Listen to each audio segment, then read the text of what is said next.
Fala, investidores, sejam muito bem-vindos ao canal Planileiro Investidor. Eu sou Adriano Costa e no vídeo de hoje nós vamos falar do Fundo de Investimento Imobiliário Anhanguera Educacional, relatório de maio de 2023, né? Fazer uma diversificação em relação aos imóveis dos fundos que a gente fala aqui, né? Sair um pouquinho aí dos fiagros, FIIs e de tijolo ou FIIs de CRI, vamos falar de fundos educacionais hoje, né? Um fundo educacional aqui, FAED 11, fundo aí gerido pela BTG Pactual. Então a gente vai ver aqui o desempenho do fundo, né? Vou contar um pouquinho aí como é que está o desempenho desse fundo educacional, que os fundos educacionais, inclusive, foram um dos que mais sofreram durante o período aí de pandemia, né? 2020, 2021, né? Um sério risco aí desses fundos, né? Para quem tinha cota. Realmente as faculdades fecharam, né? E esses fundos sofreram bastante nesse período. A gente vai ver então como é que está o desempenho aqui do fundo. Então fique conosco. Se você gosta desse tipo de assunto, se inscreva no canal, ative o sininho de notificações, deixa o seu like. Também deixe nos comentários suas sugestões de vídeo, tá bom? Eu vou deixar esse relatório gerencial na descrição do vídeo, inclusive, para você baixar, fazer uma leitura mais detalhada, e nosso link do grupo do Telegram. Se inscreva lá e encurta a distância. Bom, vamos lá falar do FAED 11, então, fundo aí Anhanguera Educacional. Fundo interessante, né? É um fundo que tem atualmente 3 imóveis no seu portfólio. Aqui está a política, né, o objetivo do fundo. Então, investir aquisição de terrenos, imóveis comerciais, direitos reais a eles relativos, né? A ampliação e exploração destes mediante alocação para o Grupo Anhanguera Educacional. Então, foi aí um fundo criado especificamente para isso, né? Instituição de ensino, a Anhanguera Educacional, para quem não conhece, né? E qual é a vantagem desses fundos que eu acho, né? Normalmente são grupos sólidos, consolidados aí no mercado, inclusive, e as locações, os contratos de locação são contratos atípicos de longo prazo, né? Então, dá uma garantia, né? Vamos dizer assim, é um mitigador de risco esse tipo de contrato, né? A própria Anhanguera Educacional também, ó, a Anhanguera Educacional resistiu, né? É uma das faculdades que resistiram aí. Esse período crítico aí de quase 2 anos fechados, né? Muitos aí tiveram que se adequar às aulas online e acabou que agora é mais um nicho aí para as faculdades explorarem, né? As aulas online. Inclusive, eu fiz a última pós-graduação, eu fiz numa faculdade, numa universidade pública que estava dando pós-graduação online aí na minha área, né? Então, realmente, teve um desenvolvimento em relação a essas aulas online, e agora muitos aí, inclusive, com curso de qualidade.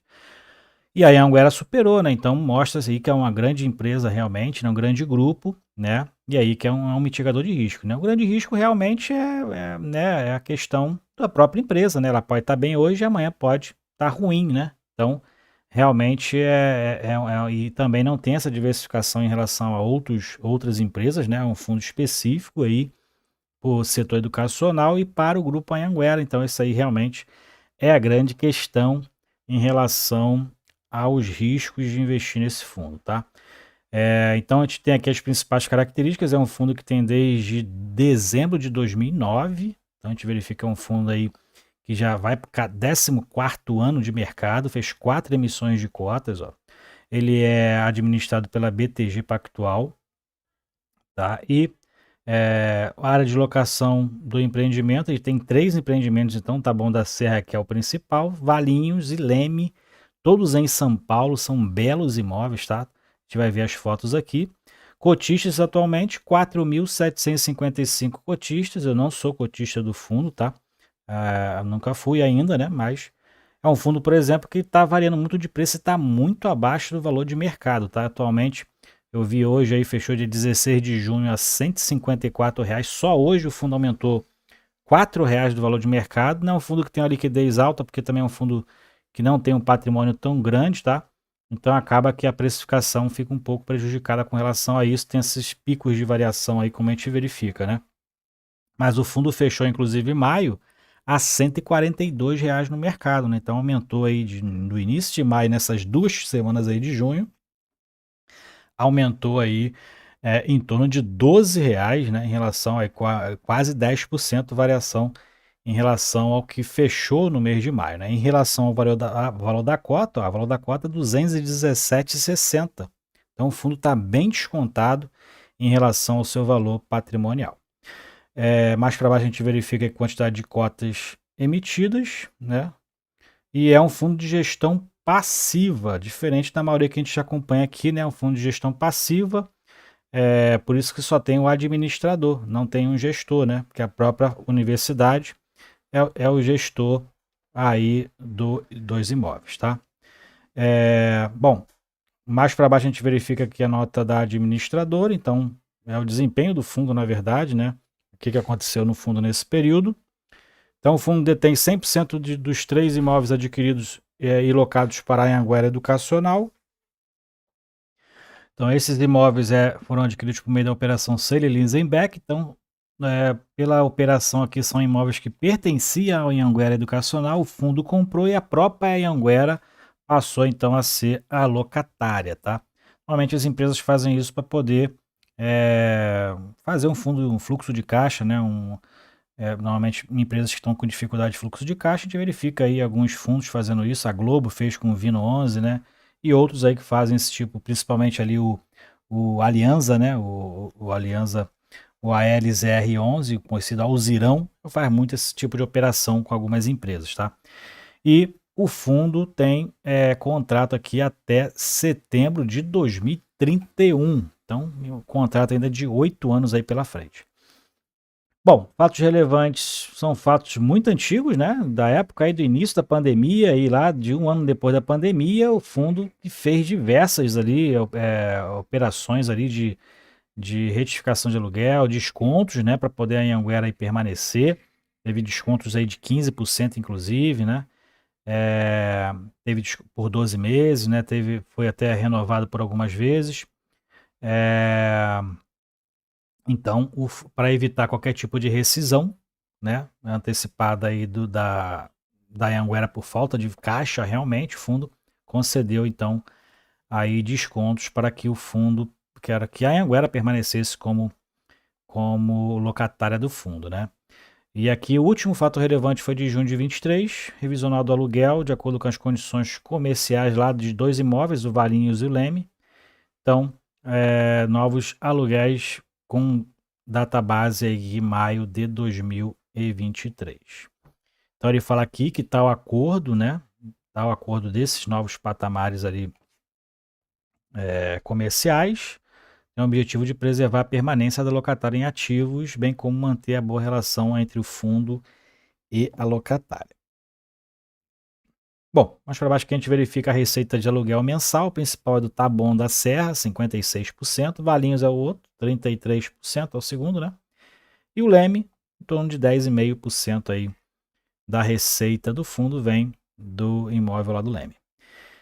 Então aqui estão as características de cada imóvel, tá? O Leme Educação à Distância e Centro Universitário era desde 94, então os 3 imóveis pertenciam realmente ao grupo, né? Tem laboratório, né? Então hospital veterinário, então mais ligado aí à questão dos cursos da área médica, né? Área de saúde. Valinhos, sede administrativa da Anhanguera, que abriga a presidência do grupo, então é apenas sede administrativa, né?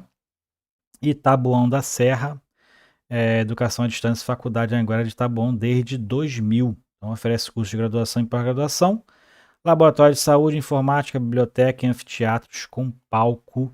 Então são realmente imóveis aí referência, né?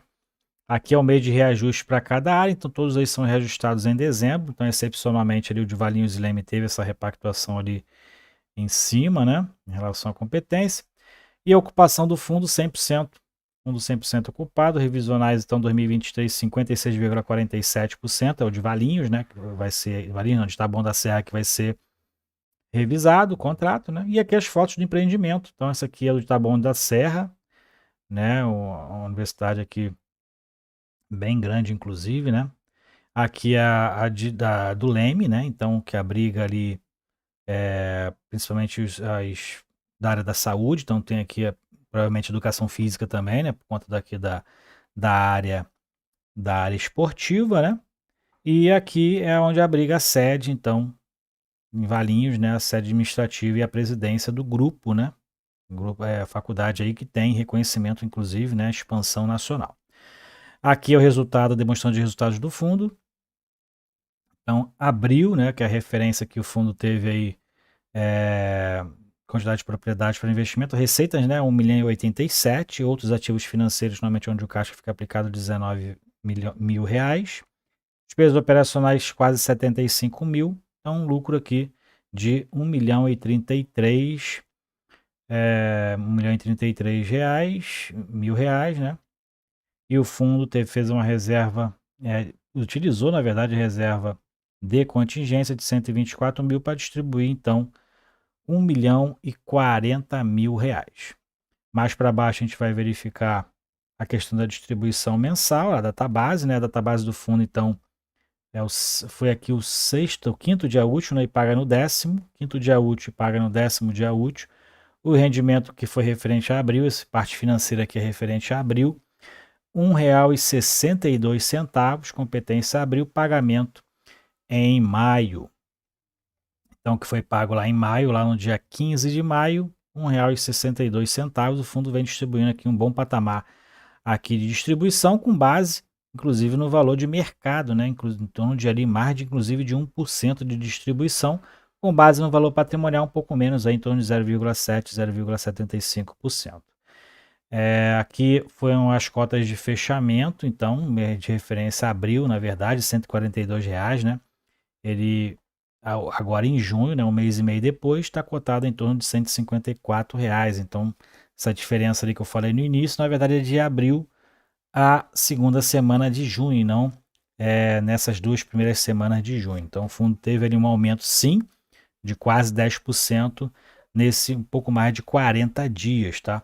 E o volume de transação foi de R$ 1.619 mil reais. Como eu falei, o fundo não tem uma liquidez, um volume de negociação considerável dentro da B3, né? Não tem muitas negociações, não tem muitos cotistas, inclusive um pouco mais de 4 mil. E aqui está a questão da liquidez e o volume de transação no mercado. E é isso então, aqui tem alguns comunicados, né, inclusive bem antigos, né, lá no período da pandemia, né, o período ali do meio, 2021 também, onde o fundo estava ali na questão do Covid muito forte, as faculdades tudo fechadas, né. Então, foram períodos aí bem tensos para o fundo, mas foi preservado aí, inclusive, com boa relação em relação aos seus contratos e ao portfólio, tá? Então, prós e contras aqui do fundo, né? Em relação à diversificação não tem, né? Mas é um fundo bem sólido, como a gente verifica, contratos longos, grupo bem, né, bem estabilizado aí no Brasil, uma grande faculdade, né? E a gente vê que são imóveis ali bem em cidades ali bem populosas e um deles, por exemplo, abriga a presidência e a sede administrativa do Grupo Anhanguera, né? Então, realmente dá uma solidez um pouco maior aí para o fundo, né? E é isso. Se você então gostou do vídeo, deixe seu like, se inscreva aí no canal, compartilhe esse vídeo com outras pessoas, deixe suas sugestões de vídeo aí nos comentários. Fiquem com Deus, até o próximo vídeo. Tchau, tchau.